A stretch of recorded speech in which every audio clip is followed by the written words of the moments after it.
Поштовани гледачи, ви посакувам добре дојде во најновото издание на емисијата 24 за животот, во кое што издание денеска ќе зборуваме за заштитата на личните податоци, нешто за кое што ние сме зборувале и не така одамна, но во секој случај 2 до 3 пати сигурно имаме спомнувано. И во сите оние гостувања кои што ги правевме со нашите интернет страници по однос на електронска трговија, секогаш зборувавме за тоа колку е безбедно. Еве сега да видиме од самиот разговор директно со оние кои што се одговорни за безбедноста на приватните податоци, со нив и токму и ќе разговараме, но за тоа веднаш по сервисните информации. Денеска е вторник, 78-миот ден во 2013 година, а до крајот на годината ни остануваат уште 287 дена. Денот трае 12 часа и 2 минути. Во Скопје сонцето изгрева во 5 часот и 41 минута, а ќе зајде во 17 часот и 43 минути. Месечината заоѓа 22 минути по полноќ и повторно изгрева во 10 часот и 7 минути. Времето во Македонија претпладне ќе биде променливо облачно со слаб локален дожд и повремено засилен југозападен ветер. Во попладневните часови облачноста ќе се намалува како и брзината на ветерот. Утринската температура ќе се движи од 0 до 6, а дневната од 10 до 17 степени. Во Скопје слично време, слаб дожд е можен во раните претпладневни часови, а во текот на денот облачноста ќе се намалува. Утринската температура ќе се спушти до 3, а дневната ќе се искачи до 14 степен. Преодно разведрување со повисоки дневни температури ќе има в среда, а в четврток се очекува нов влажен бран, со пообилни врнежи од дожд, локално над 10 литри на метар квадратен. Постудено време со засилен северен ветер ќе има дури в петок. Не ми се допадна временската прогноза. Јас мислам дека конечно повторно ќе се затоплува. Сообраќајот на сите магистрални и регионални патни правци низ Македонија се одвива по наместа влажни коловози. Слаб снег провејува на Попова шапка и на Ѓавато, но не се задржува на коловозот. Патниот правец Неготино Радовиш, односно Неготино Штип преку Лакавица, мост број 9 преку реката Вардар, поради деформација, оштетување на мостот, целосно е затворен за сите видови сообраќај, како и за пешаци и е пренасочен преку Криволак, патниот правец Неготино Криволак Пепелиште, и тоа е само за лесни возила. Забраната за тешки товарни возила на тој патен правец се уште е на сила. На патниот правец Демиркапија Удово, кај тунелите на Демиркапија се изведуваат градежни работи на пат. Затоа има поставено светлечка сообраќајна сигнализација семафори кои го регулираат сообраќајот. Можни се повремени кратки застои во одвивањето на сообраќајот на тој дел од патот.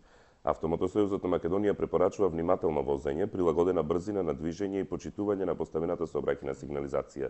Посебно внимание е потребно на делниците кои минуваат низ клисурите и засеците, особено на патните правци Катланово Велес, Маврово Дебар Струга, Демиркапија Удово, Кочани Делчево и Берово Виница, каде е можна почеста појава на одрони. Дежурните екипи на јавното претпријатие Македонија пат се на терен и редовно ги контролираат и одржуваат проводни сите патни правци. Интензитетот на сообраќај на патните правци надвор од градските средини е умерен. А во продолжение одиме со времепловот на колешката Галена Николовска.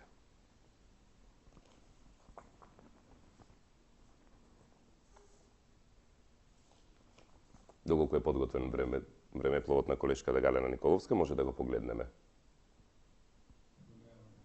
Во секој случај, додека да го исчекаме времепловот да стигне, а она што ви кажав веќе на почетокот е дека станува збор за тема која што веќе може долу да си ја видите, вашата приватност е сигурна, тврдат надлежните, а тоа е тема која што досега ние ја имаме зборувано и ќе видиме како тоа тврдат, зошто практично не е нашата приватност сигурна. Токму по тој повод ќе разговараме заедно со директорот на дирекцијата за заштита на личните податоци, Димитар Георгиевски, кој па и неколку пати ни бил во емисијата. Мислам дека по трет пат се гледаме, директоре. Добар ден. Ова не ни е прв пат, сигурно, и еве јас со моето лично присуство сакам да дадам назначење и на емисијата, и на темава воопшто што ја отварате. Особено на темата, особено кога доаѓаме во период кога вистина личните податоци се нешто за кое што граѓаните се грижат во последно време и сваќаат дека е важно да ги чуваат. Се разбира, и потенцирањето на сигурноста сметам дека е најбитен момент тука и затоа еве го одбравме ова како тема, како лого, како наслов на овој наш проект со цел да посветиме внимание токму на сигурноста на личните податоци. Така. Кажите ми, значи, првично само мало подсетување ќе направиме, бидејќи многу пати сме зборували за тоа, но што се лични податоци и што се спаѓа под лични податоци во случајов кои што треба да ги чуваме љубоморно за себе. Повторувањето е мајка на знаењето. Затоа ве прашувам. И во оваа прилика ќе дадеме еден краток осврт на поимот лични податоци. Лични податоци во основа се сите информации кои едно физичко лице го одделуваат од друго, почнувајќи од името, презимето, полот, ориентацијата, идеолошка, сексуална и било каква национална, верска и така натаму. Најчесто кога се збори за личен податок се мисли на името и презимето, матичниот број и обично прво како идеја ни доаѓаат личните документи за идентификација, тоа се лични карти, пасоши и слично. Така.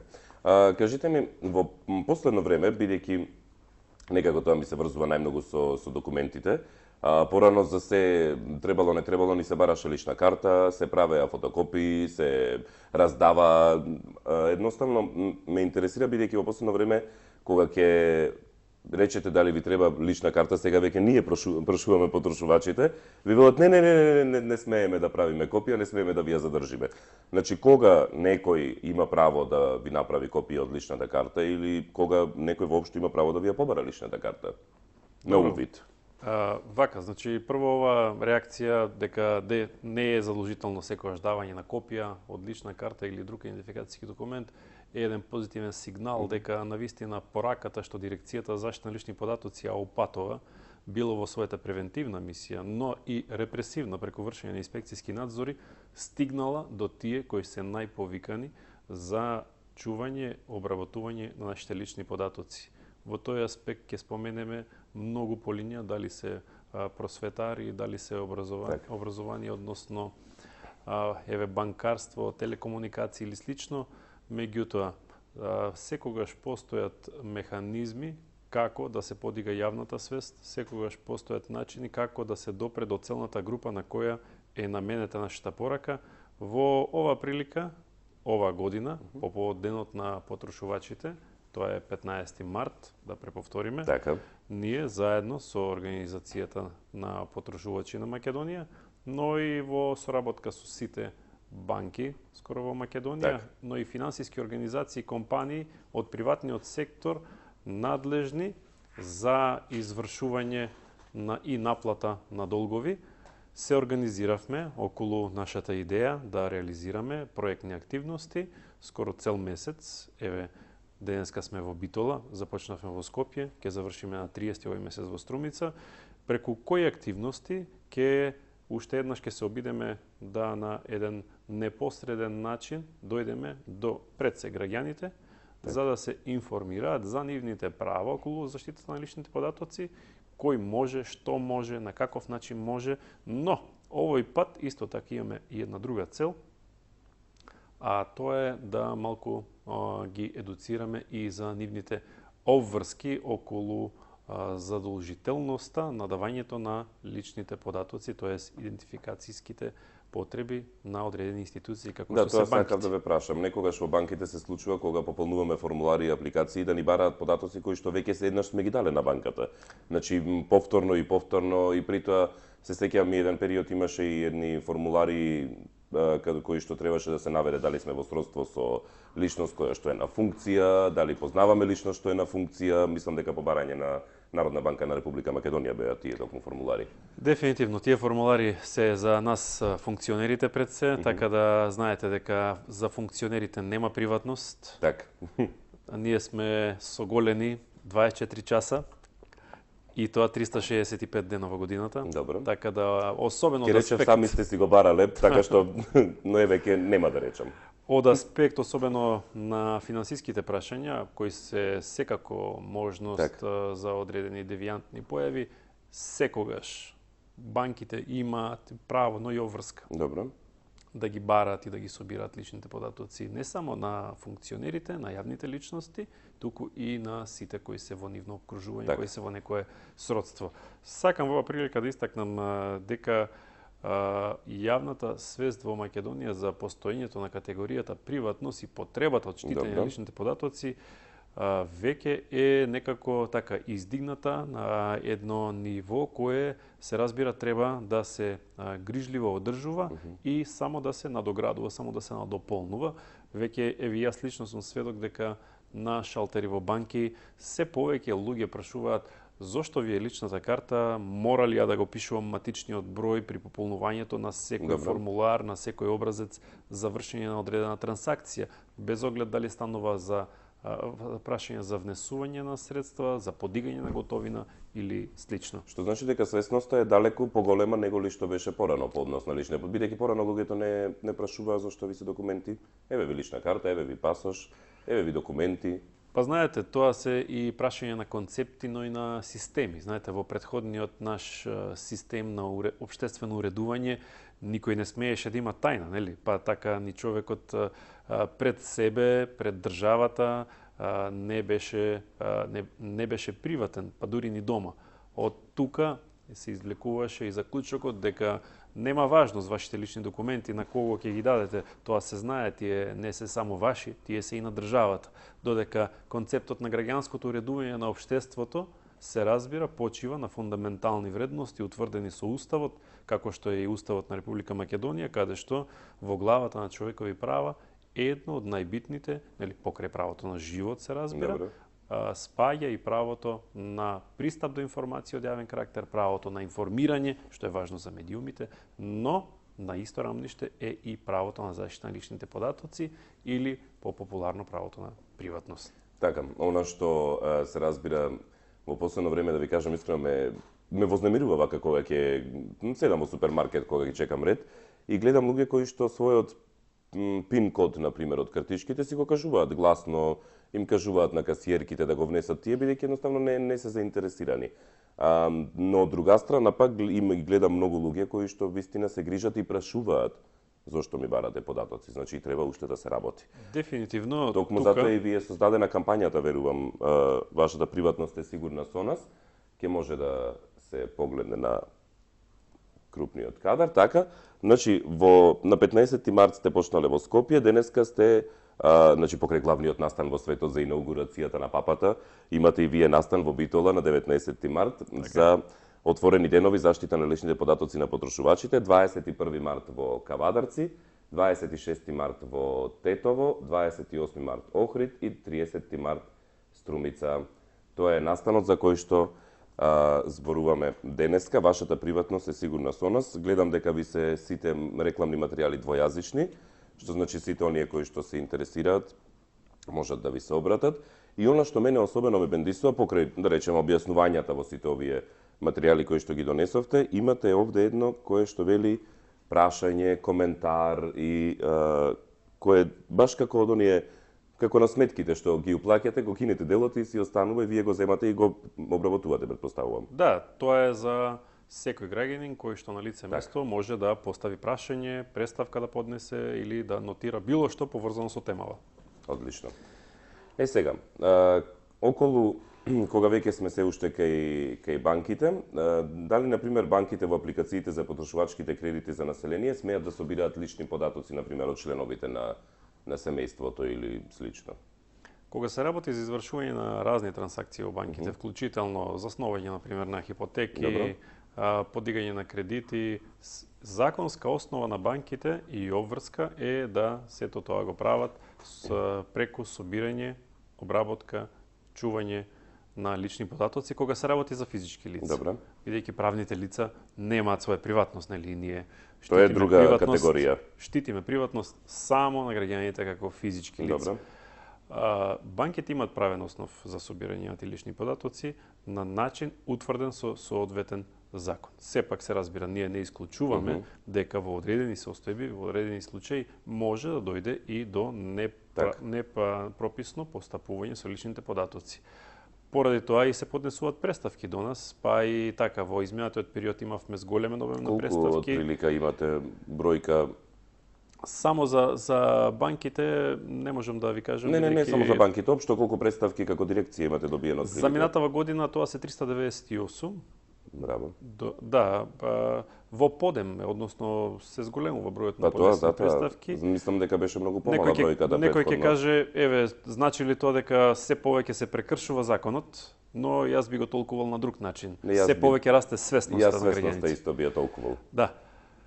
А законот ќе се прекршува и кога тогаш, но затоа постојат тука надлежни органи кои што го гледаат тоа. Кога веќе зборуваме околу прекршувањето, да речеме, на законот, колку е сигурна и безбедна електронската трговија?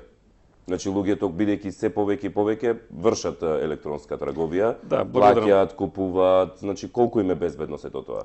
Огнем, благодарам за прашањето. Тука би сакал да ставам малку повеќе акцент, ќе си земаме за право повеќе да елаборирам. слободно. Значи, електронска трговија е на некој начин иднина, гледајќи што се случува во развиените демократии, сето тоа се рефлектира и кај нас и за среќа, нели, бидејќи сето ова овозможува еден поинаков начин на извршување на сите овие функции за кои доскоро ни требаше секогаш, нели.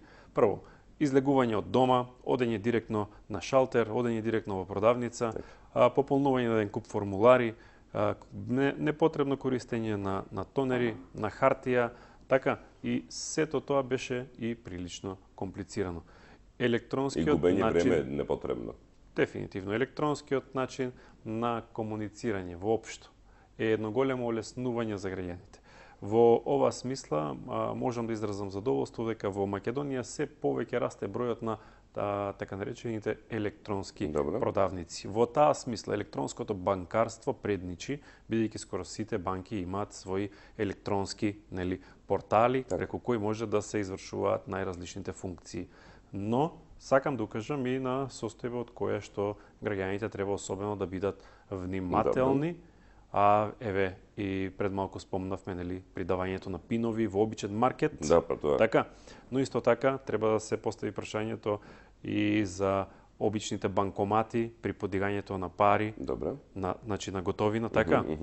Еве, една од препораките на дирекцијата е секогаш кога го пишувате значи ова пинот на автоматот, ставете ја левата рака и ако е сето тоа, нели, забарикадирано од сите страни, не ве гледа никој, сепак ставете ја левата рака и за секој случај, дури тогаш, значи, прикриено, внесете го пинот. Зошто ќе кажете? Затоа што, еве, имаме статистики и ние и Министерството на внатрешни работи дека едноставно криминалците не спијат. Тие секогаш се еден чекор пред понапред и, значи, правото и пред она што значи можности на техниката, така да секој пат ја гледаат само она страна која што е негативната на она што го измислила техниката како напредок за човештвото.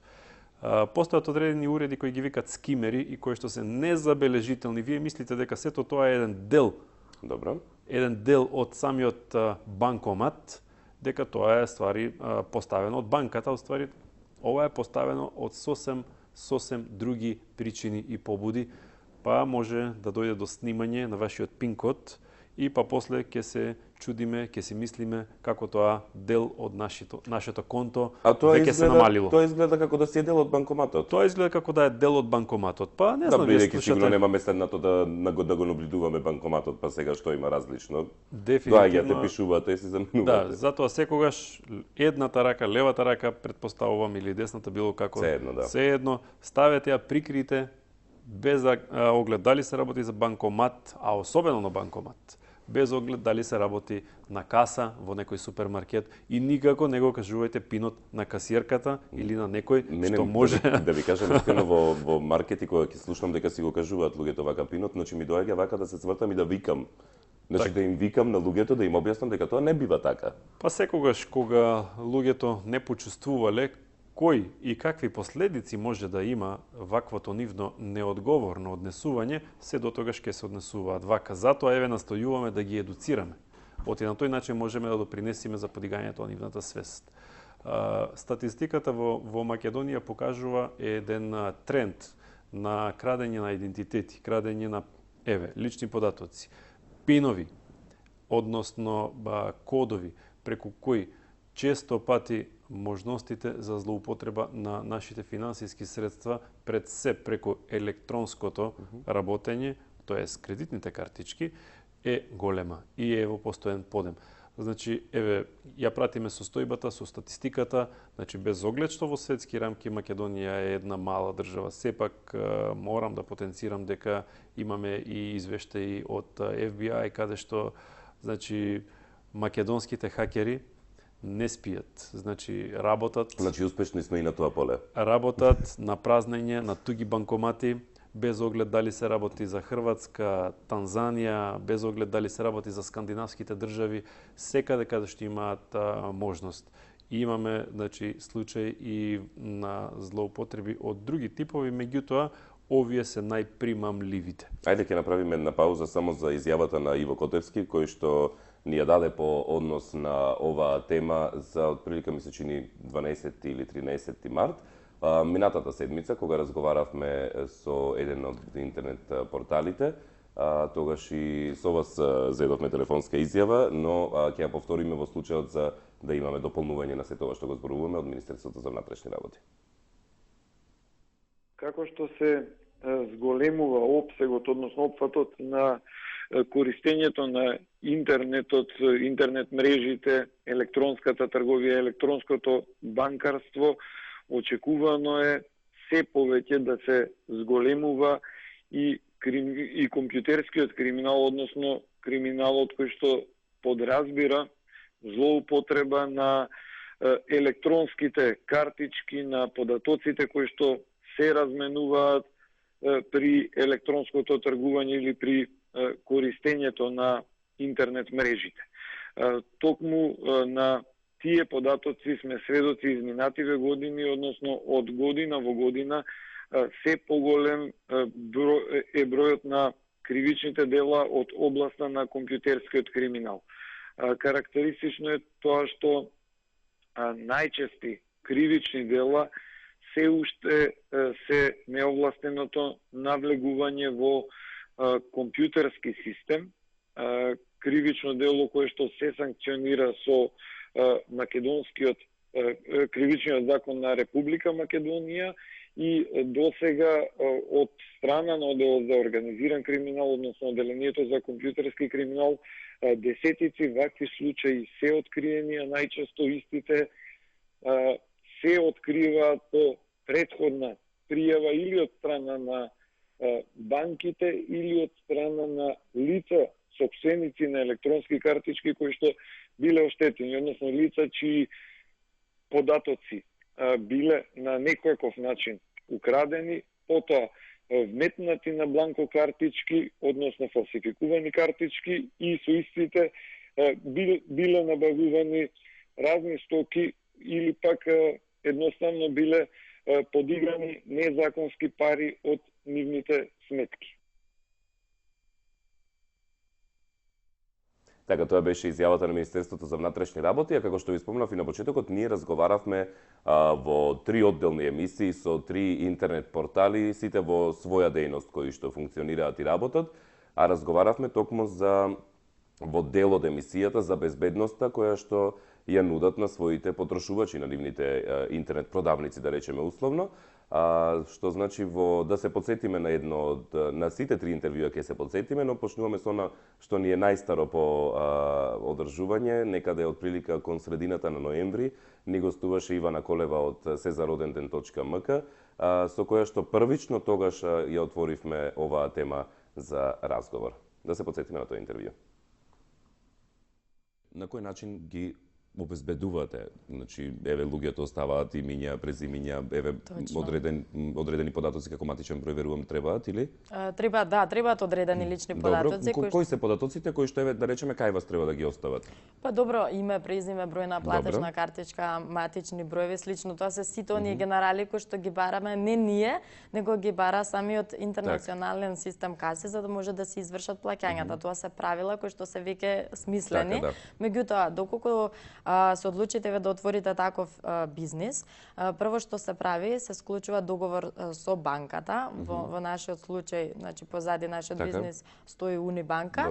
И идејата, значи тие ви приложуваат политики кои што мора да ги напишете на самата интернет страница, каде што стојат строго прецизирани услови и правила на кои што мора да се однесуваме. Да ги прифатите? Да, и да ги прифатиме и ние, да ги прифатат и потрошувачите. Па тоа кога кога сакам да купам производ, не треба да се обележи прифаќам или нешто слично, така да? Да, се сложувам со горе наведените политики. Така. Го погледнавме материјалот од интервјуто кое што го имавме со Ивана Колева. Во текот на емисијата ќе се подсетиме и на гостувањето на Групер и на гостувањето на Купи на попуст.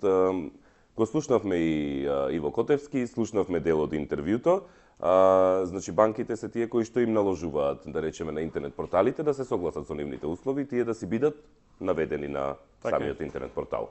Ние им наложуваме на банките, банките им наложуваат на други и така. Баш ме радува, ја не го имам гледано ова интервју. Значи инспекцијски вака добро е сега. Значи одлично, ланецот е поставен и функционира, баш ме радува дека вака и да работите. Добро е што еве и лицето од посочениот интернет портал, продавница, си ги знае и правата, и обврските, и редоследот. Документот за кој збореше се вика политики на приватност. Добро. Тоа е всушност еден документ кој што секогаш ви излегува со ситни букви и е неколку страници и на кој вие било дали ќе се логирате на Facebook, на Twitter или па дури и на Сезар роден ден, например. Така.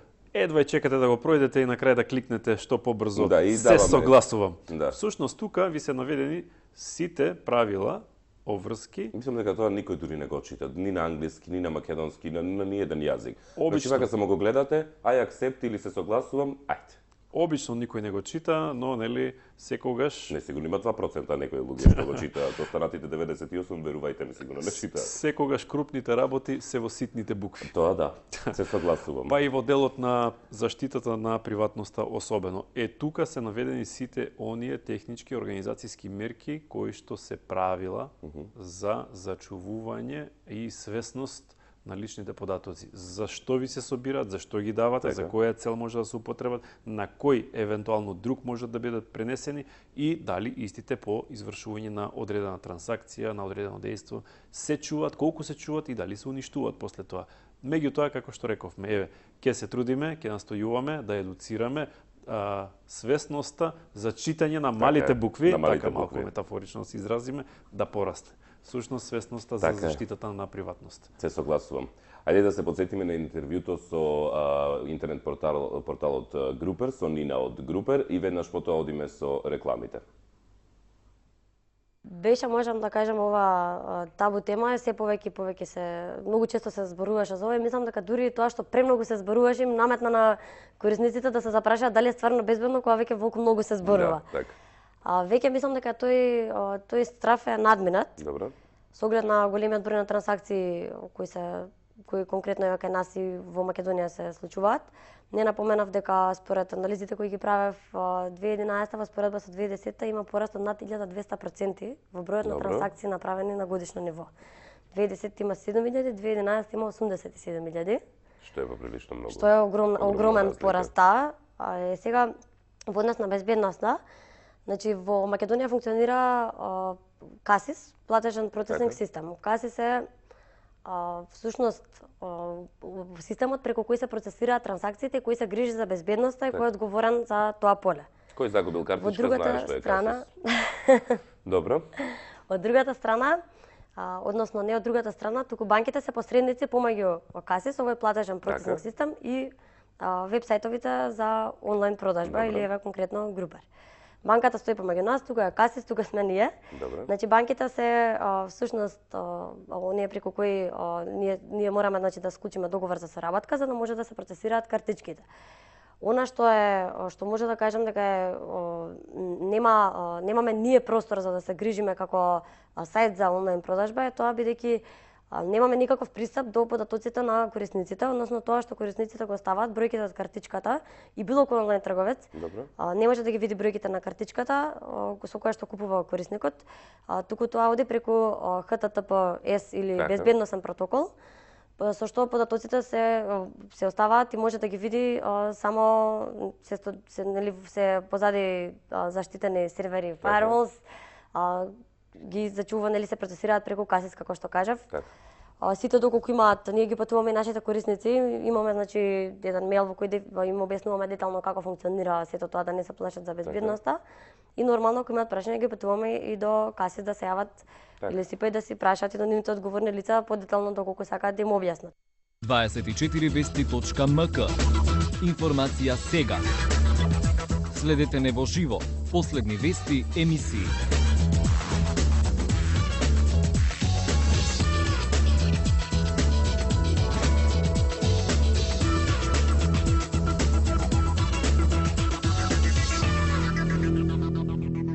телевизија 24 вести. 1903 година идеологот на македонско-револуционерната организација Гоце Делчев со својата чета го разурна тунелот кај реката Ангиста Серско во Егејска Македонија. Тоа беше последната негова акција против османлиската власт пред неговата смрт на 4 мај во селото Баница. Во 1919 година САД одбија да го подпишат Версајскиот договор по Првата светска војна и да му се придружат на Друштвото на народите поради страф од вовлекување во војна во случај на напад врз некоја од членките на друштвото. Иако Лигата на народите се смета за нивна креација, поточно идеја на тогашниот претседател Вудро Вилсон. Во 1925 година во Прилеп е роден Јордан Грабуловски, македонски скулптор, еден од најистакнатите македонски уметници, познат по своите дела не само во земјата, туку и во странство. Од неговите дела со својата грандиозност, убавина и посетеност, посебно место зазема споменикот посветен на народно-ослободителната борба и Илинденското восстание во Крушево, свечено отворен на 2 август 1974 година. Грабуловски почина во Скопје на 26 мај 1986. Во 1930 година умре англискиот државник Артур Џејмс Балфур, премиер на Велика Британија од 1902 до 1906 година. Како државен секретар за Ирска се стекна со прекарот крвавиот Балфур поради начинот на кој го задушуваше ирското движење за независност, а како шеф на дипломатијата во 1917 година го објави планот Балфурова декларација за создавање на национална држава на евреите во Палестина. Во 2006 година почина модниот креатор Олег Касини. Тој пораснал во Италија каде го отворил својот прв моден салон, но во 1936 емигрира во САД и истата година почнал да дизајнира костими за филмските студија. Ги облекуваше познатите ѕвезди како Натали Вуд, Грейс Кели и Джин Тирни, која во 1941 година стана и негова сопруга. Во 1960 Касини стана официјален моден креатор на тогашната прва дама на Америка Џеки Кенеди, која благодарение на неговите креации таа стана една од најелегантните жени во Вашингтон. Тоа е она што ни подготви колешката Галена околу времепловот и секако ни ги подготви одсечоците кои што ги пуштаме во текот на емисијата по однос на денешната тема, која веќе долу може да си ја прочитате за оние што може би подоцна се вклучувате. Вашата приватност е сигурна, тоа го тврдат надлежните. Разговараме во ова издание на емисијата заедно со Димитар Георгиевски, директорот на дирекцијата за заштита на личните податоци. Впрочем, претходно спомнувавме доста околу електронската трговија, околу банките, околу податоците. Она што ме интересира во овој блок, потоа ќе преминиме на друго прашање. Дали банките смеат вашите податоци, односно личните податоци, да ги пренесат на трети лица или пак да ги користат за маркетинг цели или пак да ги пренесат во други земји? Значи, дали воопшто смеат да ги пренесуваат податоците? Да, добро прашање, бидејќи истото има во себе неколку подпрашања и ќе почнеме со ред. Так. Значи, генерално пренесувањето на лични податоци од контролорот, а за нас контролор е тој што ги собира, што ги поседува личните податоци, како на пример еве една банка која има нели база каде што по име, презиме, по титуларна сметка не водат сите корисници на нивните услуги. Генерално може да се пренесуваат лични податоци дали на друг субјект, дали во странство, но под одредени услови утврдени со закон. За пренесување на лични податоци во странство, ако се земји на Европската Унија, потребно е само да се извести дирекцијата, бидејќи се предпоставува, согласно директивата на која работиме, дека земјите членки на Европската Унија ги исполнуваат и адекватни се за обработка на личните податоци кои ќе бидат пренесени на нивна територија. Додека за пренос на лични податоци од Македонија во трети земји, кои не се членки на Европската Унија, но вклучително и Соединетите Американски држави, потребно е да се побара одобрение и во форма на решение за таа работа одлучува Дирекцијата за заштита на лични податоци. Додека пренесувањето на нашите лични податоци во самата држава на разни субјекти, меѓу кои е, како што спомнавте, и може да бидат приватни компании од областа на наплата на долгови, така популарно речени, е исто така дозволена работа, но пак под одредени услови утврдени со закон. Тоа ќе го разговараме како прашање веднаш откако ќе ја видиме и последната одсечена изјава која што ја имаме за ова издание од личностите кои што ни гостуваат од kupinapopust.mk, а тоа се Цеце Трајковски и Мартин Коневски. Кратка изјава и со тој дел да завршиме околу банкарството и електронската трговија.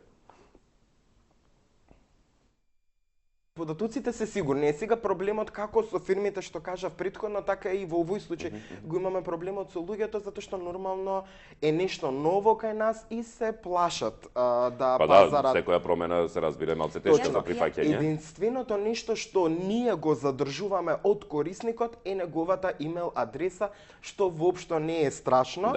Мислам, не пасвордот да потенцираме, него имейл адресата на која што им го испраќаме ваучерот кој што они го купиле. Так, тоа беше изјавата од Мартин Коневски, кој што ни гостуваше по повод Купина Попуст. Значи, сето тоа собрано со сите овие интернет портали со кои што сме правеле емисија, заедно го разгледуваме со директорот на дирекцијата за заштита на личните податоци. Телефонските броеви се отворени 02 60 91 924 и 02 60 91 925. Се броевите на кои што може да ни се јавувате. Веќе споменавте околу оние кои што се наплаќачи на долговите, оние кои што звонат константно кај луѓето, а кои се тие податоци кои што можеби можат банките да ги пренесат на агенциите за наплата на долгови и кои се нам може да ни звони на приватни броеви, на фиксни или на мобилни телефони, за да ни бара при тоа да разговара со нас околу долговите кои што ги имаме доспејани, да речеме. Да, ова прашање заслужува една поширока елаборација, бидејќи гледаме дека од бројот на представки кои ги добиваме во дирекцијата, ова е се уште нејасна тема, иако за тоа постои законски основ. Добро. Значи, компаниите кои што ни се јавуваат дома за да не подсетуваат дека имате доспејано таков и таков долг, ова рата не ви е платена, ве молам, еве дополнителен рок од толку дена. Сето тоа е законски дозволено, меѓутоа, сега под предпоставка да банката на основа на одреден правен акт, на договор да речеме, го има префрлено. Так. Нејзиното побарување од нас на таа компанија. Или пак ја има ангажирано самата агенција заради ажурност за своето работење, за да ги подсетува сите оние ризични групи на плаќачи или условно неплаќачи, кои со досегашното однесување, значи покажале одредена финансиска, да речеме, недисциплина. Така да, кога веќе ни се јавуваат дома, еве често пати до нас доаѓаат представки како тоа мене сега ми се јавува некој трет, јас имам работа со банката, не со него, од каде му се личните податоци него.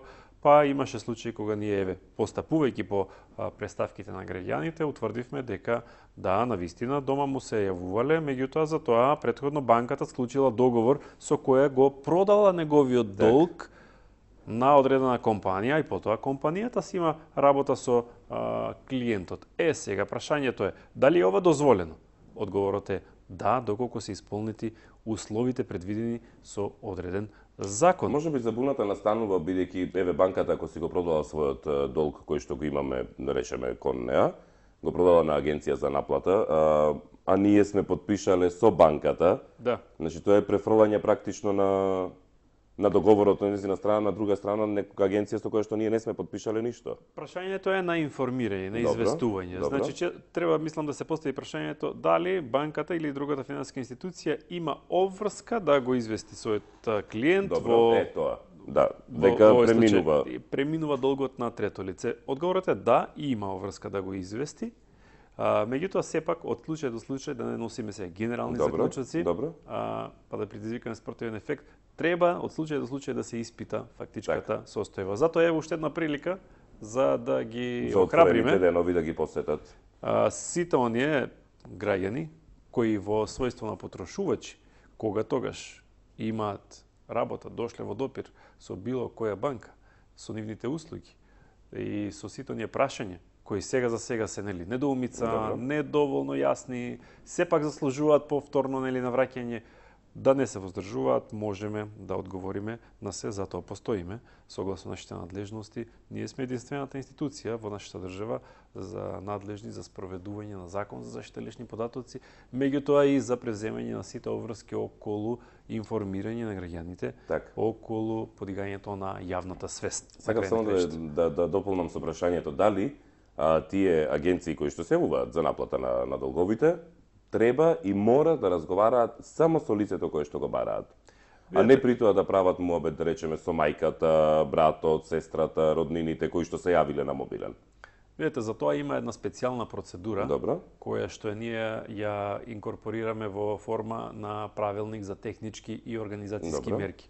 Значи, уште самото јавување на телефон содржи стриктни правила. Добро. Значи, и тонската снимка, значи тоа, еве ќе ви направам една сега пластична, значи едно враќање на ситуација за да се сетите, за да си ја доловите суштината на оваа работа. Кога се јавуваме било каде, например, нели ви викаат притиснете 1 за ова, 2 за ова, не знам што, почекајте, овој ќе ви се јави. Сето тоа не е случајно и сето тоа е правило за постапување утврдено од страна на Дирекцијата за заштита лични податоци за на кој начин да се постапува заради ненарушување на приватноста. Така да, дали треба да се збори директно со оној кој што е непосреден должник? Да.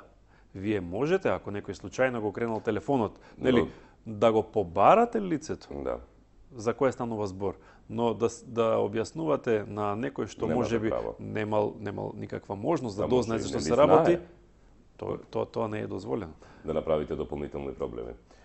Добро, значи се она што ги интересира потрошувачите, се она што сакаат да знаат, може да го дознаат на вашите отворени денови кои што ги организирате во текот на месецот март. Веќе бевте во Скопје, следно денеска сте во Битола, па на 21 март одите во Кавадарци, 26 март во Тетово, 28 март во Охрид и 30 март сте во Струмица. Верувам дека ќе имате и многу други организирани и отворени денови понатаму за останатите градови, да речеме. И на овие отворени денови луѓето се што ги интересира ќе може да си дознаат, да си прашаат или едноставно да си поднесат прашање, представка по флаерот кој што го имате направено. Господине Димитар, јас ви благодарам за гостувањето. Благодарам за поканата и овој пат ми беше задоволство, еве, со вашето, значи, навраќање на темата, еве, преку осветлување на нашиот проект во конкретниот случај ова година со банките, минатата година беше со телекомуникацијските оператори, да дадете и вие поддршка кон сето на што ние го работиме. Секогаш за граѓаните да се заштитат на својата приватност. Ќе се видиме ние повторно. Секој пат така како завршуваме јас и вие разговорот, бидејќи секој пат имаме теми за разговор. Се разбира, актуелна е темата. Така. Почитувани гледачи, тоа беше Димитар Георгиевски, директорот на Дирекцијата за заштита на личните податоци, со кој што разговаравме токму за приватноста, за личните податоци. Се потсетивме на одреден дел што сме го разговарале во други емисии, но најмногу разговаравме околу делот со банкарството и со електронската безбедна трговија. Во секој случај, ако пропуштивте нешто, може тоа да го погледнете повторно во 14:50 на првото репризно издание или во 3 часот по полноќ. Но тука е и секако интернет изданието на емисијата на www.24vesti.mk во категоријата емисии со денешен датум, кој веќе после пладне ќе го имате, може би после 11 часот и 30 минути. За крај само ќе ви прочитам. Нашата приватност е наша потреба и наше право. Почитувањето на правото на приватноста е основа за функционирање на едно модерно и демократско општество, втемелено врз уставните гаранции за почитување на основните човекови права. Тоа е главната мисла која што е поставена во овој рекламен материјал на агенцијата по однос на нивните отворени денови. Денеска се во Битола. Останете со 24 вести и јас ви посакувам пријатен ден.